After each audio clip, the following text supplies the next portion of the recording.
안녕하세요. 우리 중고등부 청년부 여러분. 오늘도 함께 이야기를 나가보겠습니다. 오늘 이야기 나눌 주제는 은혜 받는 방법이라는 주제예요. 자, 우리는 신앙생활을 하면서 은혜를 많이 받게 되죠. 자, 여기서 말하는 은혜는 어떤 것이냐?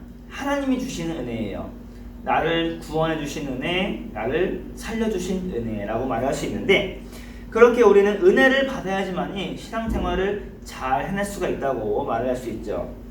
자, 이렇게도 표현할 수가 있어요. 은혜로 살아간다. 또 찬송 가사 중에 이런 것도 있어요. 은혜 아니면 살아갈 수가 없네. 자, 그런데 우리는 신앙생활을 하면서 은혜를 받는 사람이 있는 반면 은혜를 받지 못하는 사람도 있어요. 왜 그럴까? 한 가지의 예로 설명을 해보겠습니다. 자, 수련회를 예로 들겠습니다. 수련회를 참석을 하면은 많은 사람들이 수련회를 통해서 은혜를 받았다고 해요.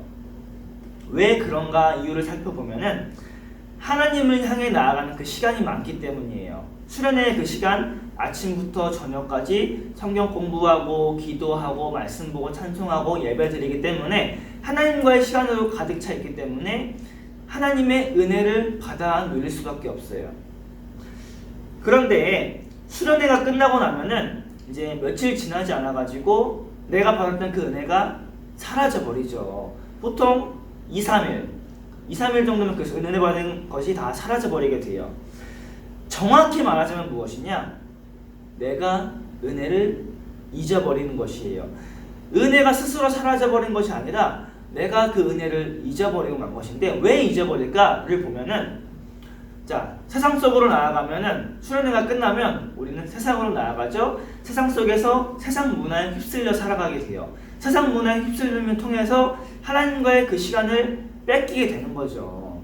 하나님과의 시간을 많이 가지면 가질수록 내가 받는 은혜가 큰 것인데, 세상과의 시간을 가지면 가질수록 내가 받는 그 은혜를 여기다가 빼앗겨 버리게 돼요. 그래서 세상과의 시간으로 대부분의 그 시간을 채워버리기에 우리는 우리 스스로 그 은혜를 차버리는 것이에요. 내가 받았던 그 은혜를 스스로 버려버리는 것이에요. 그리고 나서는 수련회의 기억이 없어지고 은혜 받았던 사람에서 은혜를 잃어버린 자의 모습으로 살아가게 되는 것이죠. 자, 이것을 볼 때에 은혜 받는 방법은 참 간단합니다. 무엇인가? 하나님과의 그 시간을 더 할애를 하면 돼요. 세상과의 시간보다 이제는 하나님과의 그 시간을 더 많이 가지면 가질수록 하나님의 은혜는 내게 임할 것이다 라고 말씀을 드릴 수 있는데, 하나님의 은혜가 세상이 주는 것보다 더 많은 시간을 나와 함께 하기에 우리는 그 은혜를 받을 수밖에 없어요.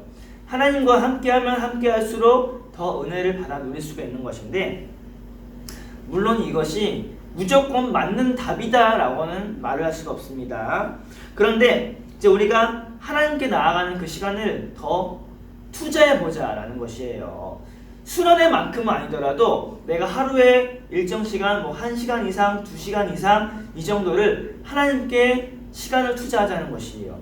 기도를 통해서, 말씀을 통해서, 예배를 통해서 하나님께 나아가면 나아갈수록 하나님이 주시는 은혜는 내게 점점 더 커질 것이고, 나중에는 내가 은혜 받은 자의 모습으로 살아갈 수 있다라고 할 수 있는 것인데, 분명히 그렇게 하면 할수록 우리 여러분들에게 하나님의 은혜가 임할 것이에요. 지금 만약에 우리가 하나님의 은혜를 못 누리고 산다면은 그것은 내가 하나님과의 시간을 잃어버렸기 때문이에요. 세상과의 그 시간을 통해 하나님과의 그 시간을 잃어버렸기 때문에 내가 그 은혜를 다 잊어버리고 만 것이죠. 그렇게 오늘 이 시간부터 다시금 우리가 하나님과의 그 시간을 투자를 하길 바랍니다.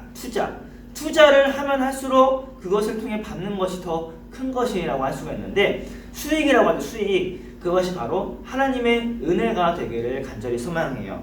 그래서 하나님의 은혜가 우리 여러분들에게 모두 함께 하기를 예수님의 이름으로 축복드리겠습니다. God bless you.